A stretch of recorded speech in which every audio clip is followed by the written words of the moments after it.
Dave Talks Comics, Episode 86, Alpha Flight, Issues 13 through 16.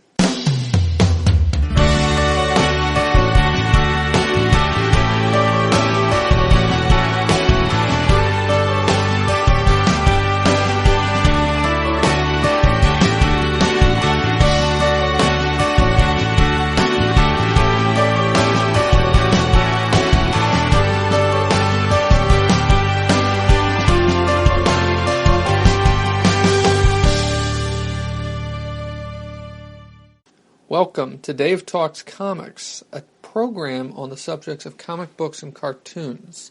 I talk about comic books I have read and cartoons I have watched. I talk from my notes. I don't go panel by panel or scene by scene. I try to do more than just summarize the stories. This program is not going to be spoiler-free. Try not to spoil everything, but I'm probably going to... I know I'm going to spoil these issues of Alpha Flight in some way. So, as I said, on this episode, I will be talking about Alpha Flight issues 13 through 16, which would be the first third of the second year of Alpha Flight. And that's John Byrne's run of Alpha Flight, which started in the early 80s.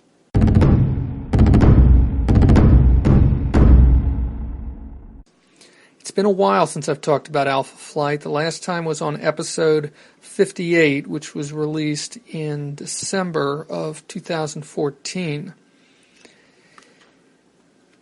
And as I look at these issues, I've read these issues, I've reread these issues, I've skimmed them, I've made my notes, and I don't like them as much as I did the ending to the big story that ended in Alpha Flight number 12, which ended with the death of Guardian. There isn't as much here. I mean, there's a lot going on in these issues. There's a lot going on, but it just doesn't all come to a head. And the villains, well, there's really only one villain who shows up in these issues. The villain is not my favorite, and he's actually a villain who's shown up before. But let me get into these issues. So issue 13 is called Nightmare. Now, all of these are written and drawn by John Byrne. Denny O'Neil is still the editor. And I believe towards the end, somebody else comes in to do the inking. It is, oh God, why his name? Bob Wyacek comes in to do the inking on issue 16. Although on issue 15 it doesn't list Bob Wyacek, but John Byrne is listed as the writer and penciler, and nobody's listed as the inker. So it makes me wonder if Bob Wyacek inked that and it just wasn't credited that way, or somebody else did. I'm not sure.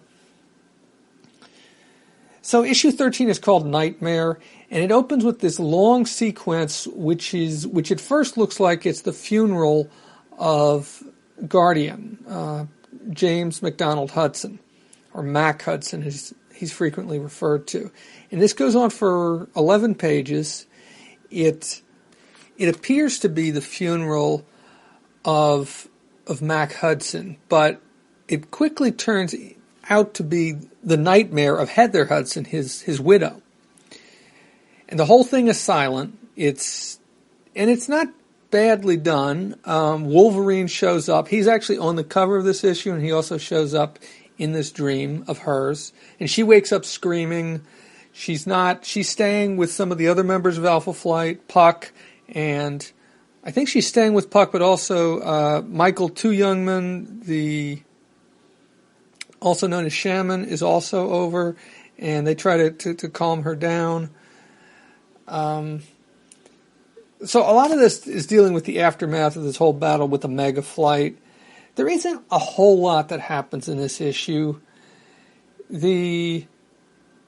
After she calms down, they talk a little bit, and then the next day, all three of them go to meet with Gary Cody, who is the former government liaison to Department H and Alpha Flight. He's appeared in a few prior issues of Alpha Flight. His first appearance was in X-Men 109. So he isn't a character with a lot of history at this point. And actually, looking from what I could find on Comic Book DB, he doesn't have a ton of appearances. He's appeared maybe a couple dozen times in the last 30 years, something like that. But no, like I said, not a huge number of appearances. So they're meeting with with Gary, in Ottawa, which is where the Canadian government is, and it's unclear exactly what they're hoping for. But what they do, one thing that they do achieve, is to let Gary know that Mac Hudson is dead, and he's kind of like, well, I'm not sure what I can do for you. Technically, he wasn't an employee of the government. And so it's not really clear if she was hoping for some sort of a help from the government. Heather, was hoping for some help from the government, or what.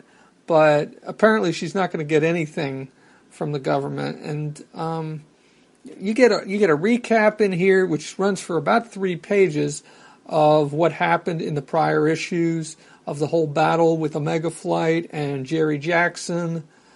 And that's about it for this issue. The next issue, number 14, is called Biology Class. Now, this issue jumps kind of back and forth a little bit. Both this one and the next one do. This one opens with Snowbird and Shaman, and they don't say where it is exactly, but I think it's supposed to be somewhere in the Northwest Territories. And it's worth mentioning at this point that John Byrne seems to place a lot of importance on naming locations all across Canada, and I've made a point of noting that in my notes, and so I'm going to try to remember to include where exactly all these scenes are taking place. So this first scene, which only lasts for 3 pages, is Snowbird and Shaman is warning Snowbird about using her powers, because in the previous story, when she'd left Canada, she had gotten extremely weak, and I guess it was the first time she'd ever left Canada, because that battle with Omega Flight and Jerry Jackson actually took place in New York City, to be precise. I think it was in the World Trade Center, even, if I remember correctly. So, I mean, that's all that really happens there. But then there's this little bit of foreshadowing, because this rock, this slab of rock that Snowbird had touched after the two of them take off, starts to kind of bubble, and there's something going on there. So something's coming, I think, based on that. But actually, through these 4 issues that I read here, 13 through 16, there's no follow-up on that. But I'm guessing there's going to be some follow-up at some point. So then the scene shifts to Toronto, and we see Puck and Heather near Lake Ontario, kind of hanging out, having a nice, relaxing day, until they hear screams, and apparently somebody's child has been taken by some creature in the lake, and Puck can't swim, or at least we learn that here, that he can't swim, and so Heather dives in to try and save this child. She's unable to find the child, but this tentacled creature, comes out and tries to drag her down under the water, and she just barely escapes with her life.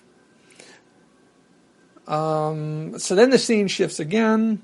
We're in Vancouver now, and we're seeing Aurora get out of the shower. She's drying off. She wipes the steam, or the condensation off the mirror, and she sees the face of Jean-Marie Bobier, who is the alter ego, who was the girl who became Aurora. And Jean-Marie Bobier is very uptight. She's a school teacher, and this is the same person, but she just has a completely different personality.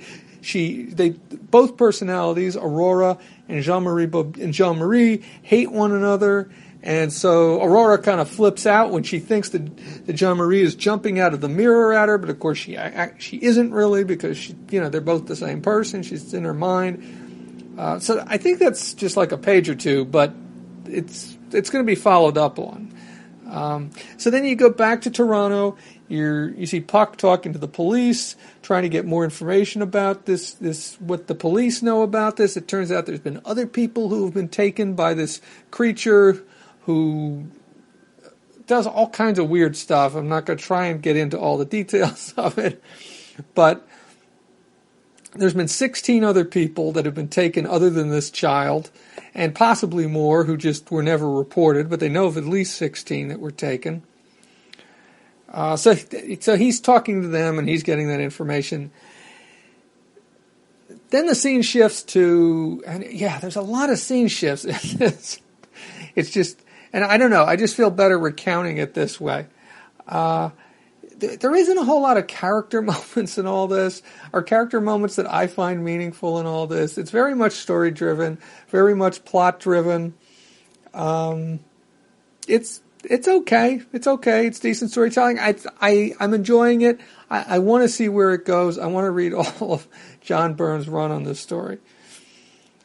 So getting back to this, so then we get a scene in Atlantis where Marina and Namor are hanging out, and Namor is telling her that he wants Marina to be his queen. But then at the same time, she gets a summons from Puck, because Puck he thinks he's figured out what this creature is. So she takes off instead of answering Namor, instead of giving him a reply as to whether she'll be his queen or not, because ever since the end of the story that ran from Alpha Flights 2 through 4, when Submariner first appeared in Alpha Flight to help the team out, Submariner and the Invisible Woman at that time showed up to help the members of Alpha Flight out. She's been hanging out with Namor. She didn't feel as comfortable with the team. So she and Puck talk, and she's a little surprised that Puck's the one who summoned her, because in Alpha Flight number 2, she basically gutted Puck. She tore him open. And that led to that great issue number 5 eventually, where Puck, that solo issue, where Puck kind of had to deal with those guys who were dealing drugs, who were substituting drugs that were in the hospital where he was at, and which is a kind of a cool issue, but a little more cool than this one. But so he explains to her what he thinks is going on, and he believes that this is because it was revealed in that story that Marina is not human, that she came from another planet as an egg, and she only appears human because the first creatures that she came in touch with were humans. And there's this other creature out there which is of her same race, which Puck believes that's the creature that's grabbing people from Lake Ontario and maybe from other lakes as well. I don't know, because when he was talking to the police inspector, he was told that everybody who disappeared had disappeared near bodies of water, that he didn't specifically say Lake Ontario. So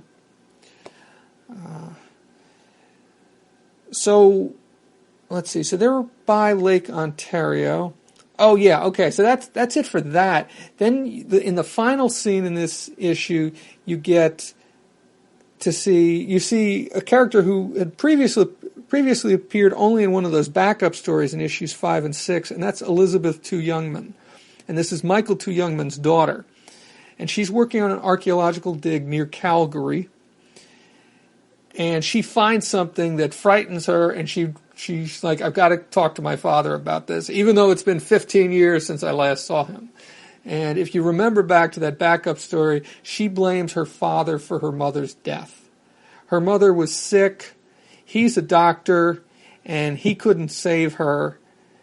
And so she blames her father for her mother's death, and that's why she doesn't talk to him, although she hasn't moved that far away, because as you find out in the next issue, he's also living in the area of Calgary. So it's not like she moved to a different part of the country or a different country. Okay, so that's it for issue 14. Issue 15 is called Blind Date. Now, for the most part, the main storyline revolves around what's going down near Lake Ontario and in Lake Ontario. But we get a couple interludes, or we get 3 interludes. The first one takes place in the Northwest Territories, and that involves Snowbird. She shows up at the doorstep of one of her, because in her human form she's known as Anne Mackenzie, and she shows up at one of her co-workers' doorsteps, Douglas Thompson, And she's going to him kind of for help, and also because she wants to reveal to him who she really is, that she's actually Snowbird, because he only knows her as Anne Mackenzie. Although he knows that she disappeared, because in one of the early issues, she gets locked up because she'd been going AWOL too much, and her former boss had known that she was Snowbird, or known that she had special dispensation to take off at a moment's notice. But the new boss does not, because she is a officer of the RCMP, the Royal Canadian Mounted Police. And so she gets locked up, and then she has to go because she gets the summons from Alpha Flight. You know, she has one of those little things, kind of like Marina does. And so she just breaks through the wall of the prison or the jail and escapes, and she hasn't been seen since then, I don't think. So she reveals to him who she really is, then this is why she's been taking off. And at the same time, he reveals to her that he's in love with her, and this is why he's been trying to help her out. Unfortunately, that's as far as it goes. So you don't get to see, at least in this issue, and actually in the next issue also, you don't get any more follow-through on that. The scene shifts then back to Lake Ontario. Marina and Puck are talking. She decides to dive in. She investigates. She swims around for a while. And when she comes out, she's back to her feral form. She's crazy. She's wild. She's savage. She's out of control. And she attacks Puck once again. He's a little smarter this time. But she attacks Puck once again. Now, they take an interlude here before they follow through on this. And we go back to Vancouver. We see Aurora. And now she is thinking about what has happened, the incident that happened in the previous issue where she saw Jean-Marie Bobier in the mirror trying to attack her. And she comes up with a solution to this, that she has to do something to change things. And she grabs this pair of scissors, and she grabs her hair, and she looks like she's about to start cutting her hair. And I'm pretty sure she is, because I've seen pictures that follow this. Although they're not, once again, not in this run of 4 issues. So after that, the scene shifts back to Lake Ontario. Marina and Puck are fighting. Puck is basically she's attacking him. He's doing his best to stay out of her way because she's got these razor-sharp claws. And then Namor shows up. And Namor just sees them fighting. And he just takes her side. He doesn't even stop to try and figure out what's going on. And so he knocks out Puck. And then he turns to her and sees she's gone wild. Then the scene shifts back to Calgary. Now in Calgary, we see Elizabeth Tu Youngman visiting her father, but she explains that she's not there to reunite with him. That she doesn't want a hug from him. She doesn't want to reunite with him. She's there for Shaman, his alter ego, his superhero identity. And even though it's been 15 years, this is what she needs. Although she doesn't explain the problem. That's as far as it goes. So finally, the scene shifts once again back to Lake Ontario for the final time in this issue.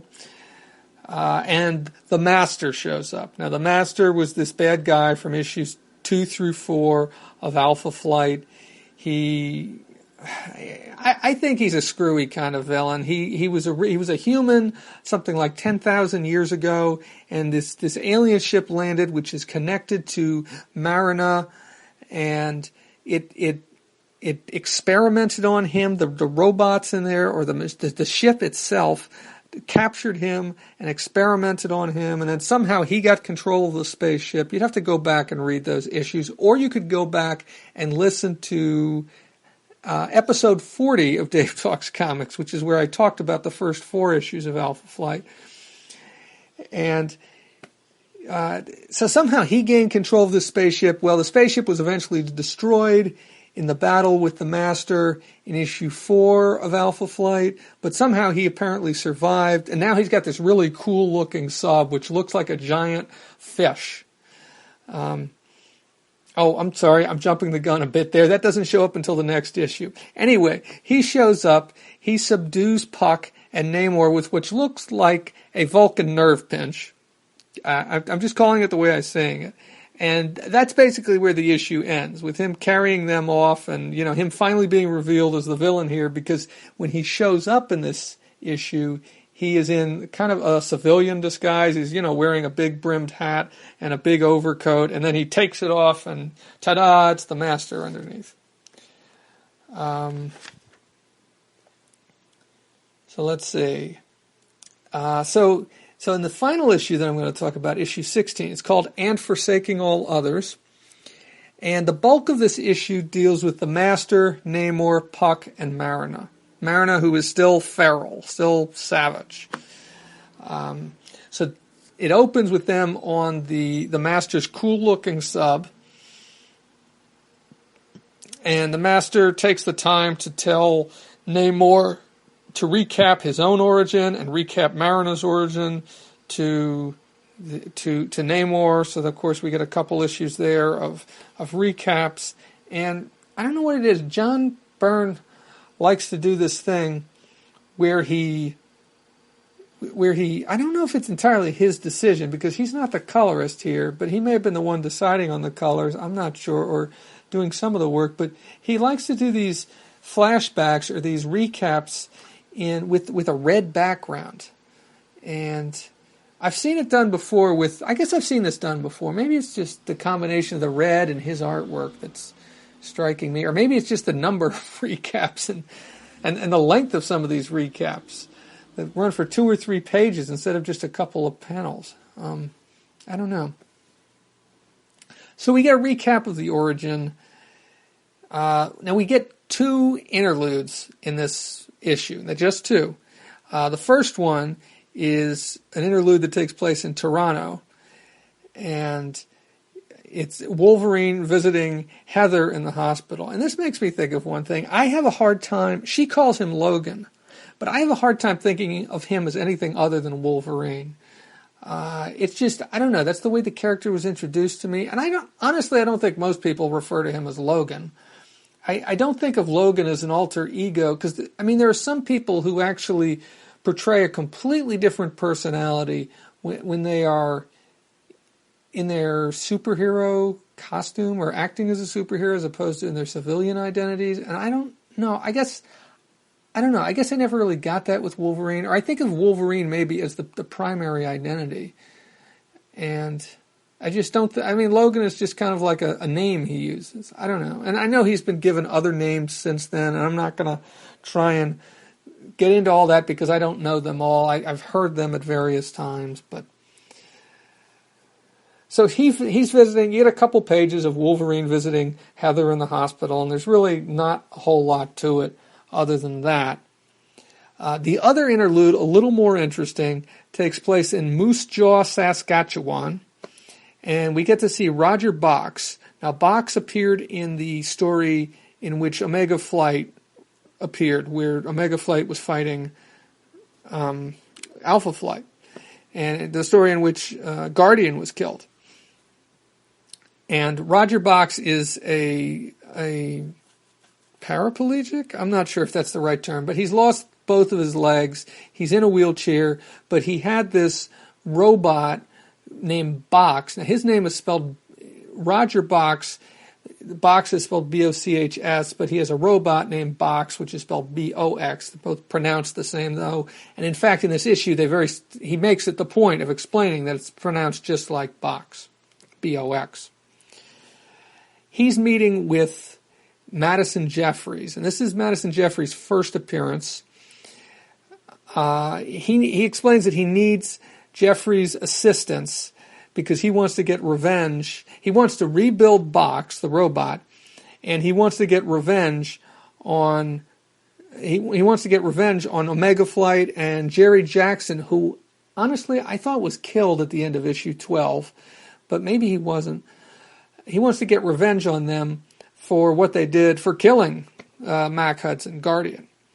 And in this little interlude, you get to see what Madison Jeffries' abilities are. It turns out, I believe he's a mutant, and he has the ability. He refers to himself as a transmutator, and he can convert anything that's metal or plastic or glass into something else. And so he shows. So like. At first he tries to play stupid, like he doesn't have any special abilities. He's not even a mechanic. And then Roger Box throws a box full of metal parts at him, and he telekinetically stops them in the air and then reforms them into a metal arm. And so you get a little taste of that.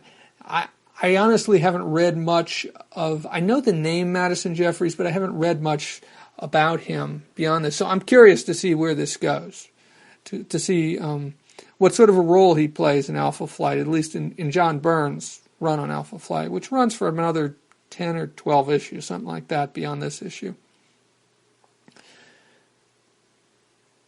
So, I mean, that's basically it for this interlude, and then the rest of the issue focuses on the battle under Lake Ontario in the Master's cool-looking submarine, fish machine, or fish submarine, fish-looking submarine.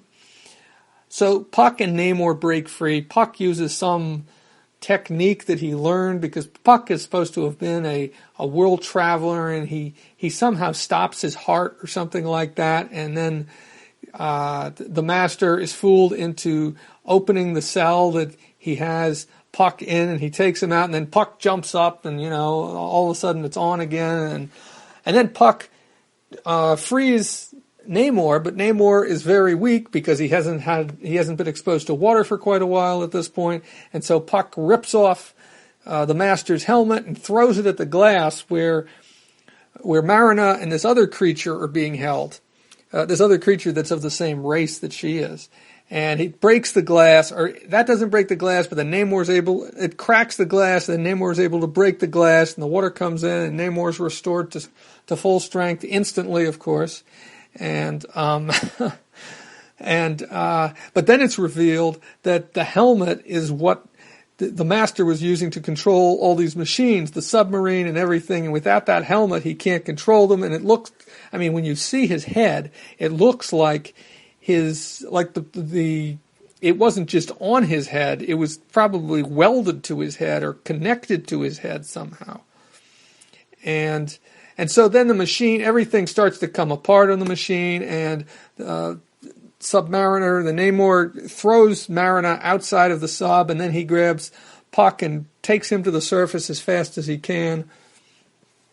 And Marina is still feral at this point. She is still savage, at least at the time that Namor throws her out of the sub and takes off. He drops Puck off on the side of Lake Ontario, and then he goes to look for Marina and isn't able to find her, and so finally he takes off, and then after he takes off, she shows up and talks to Puck alongside Lake Ontario. Now there's something of an explanation for how she is able to come back to, an intelligent or peaceful frame of mind, or a almost, what's the word I'm looking for?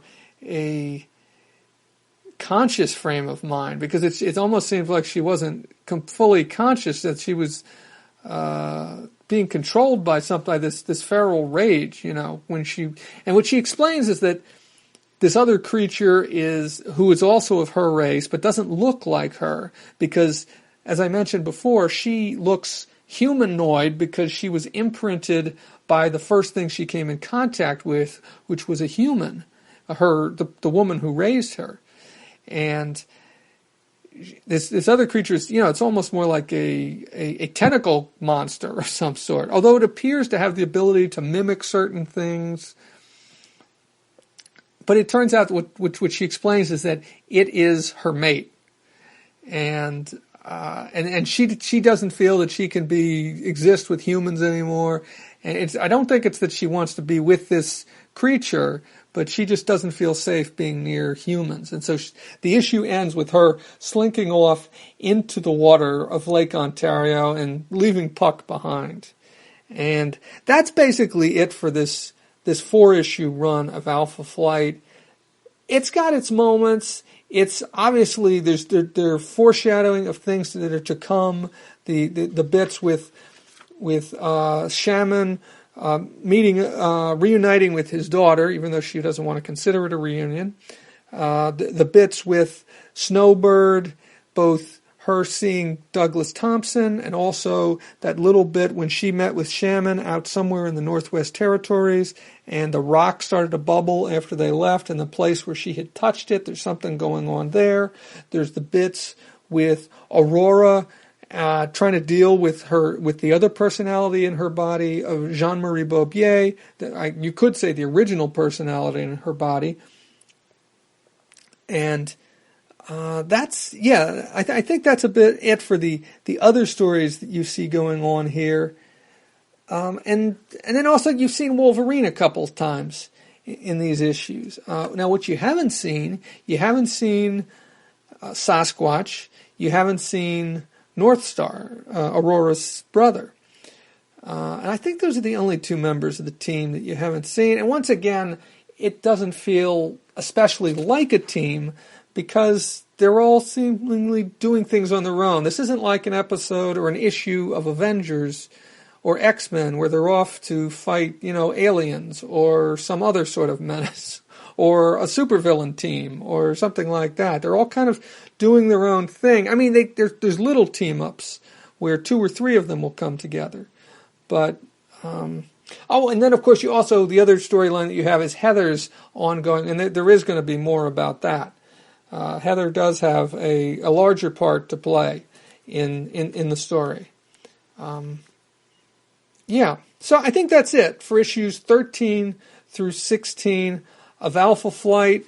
Probably not required reading if that's all you're going to read of Alpha Flight, but if you're reading the whole story, then it probably makes sense, or at least all of John Byrne's run on Alpha Flight like I'm trying to do, then it probably makes sense to read these issues, even if they aren't the high point of this run.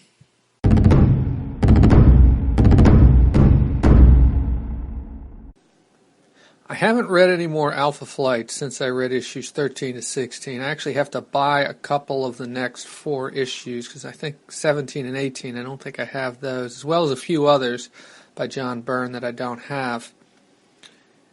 So I plan to read more Alpha Flight, but I'm just not sure how soon it will be. It'll probably be at least 2 months before there's another Alpha Flight episode. It may even be more like 3 or 4 months, or more. I'm just not sure. But I do have a lot of things ready to go, or more or less ready to go. I have episodes planned on Legion of Superheroes, The Great Darkness Saga, Empire, which is that spectacular comic by Mark Waid and Barry Kitson, which at the moment is coming out through thrillbent.com. Volume 1 is what I'm planning on reviewing. And All-Star Squadron, issues 29 and 30. In addition to all that, there's also 2 local comic conventions, local for me, that are coming up in the month of September that I'm going to be planning to go to both. I'm not sure, I probably won't be there for all days for both, but I'm going to be going to the Small Press Expo at least Saturday. Well, I probably will just be going for Saturday for the Small Press Expo. And also I'll be going to the Baltimore Comic-Con, which is the following weekend. And I'll be going for either 2 or 3 days. I'm not sure at this point.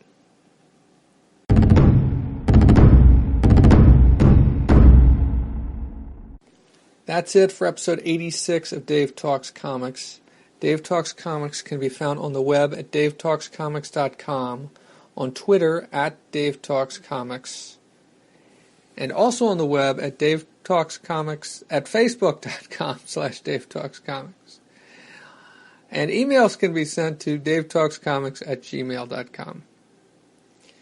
Next time on Dave Talks Comics, I will be talking about an episode of Superman the Animated Series and the Cadmus Exposed documentary feature from the collection, from one of the Justice League Unlimited DVD collections. I'm Dave. Thank you for listening.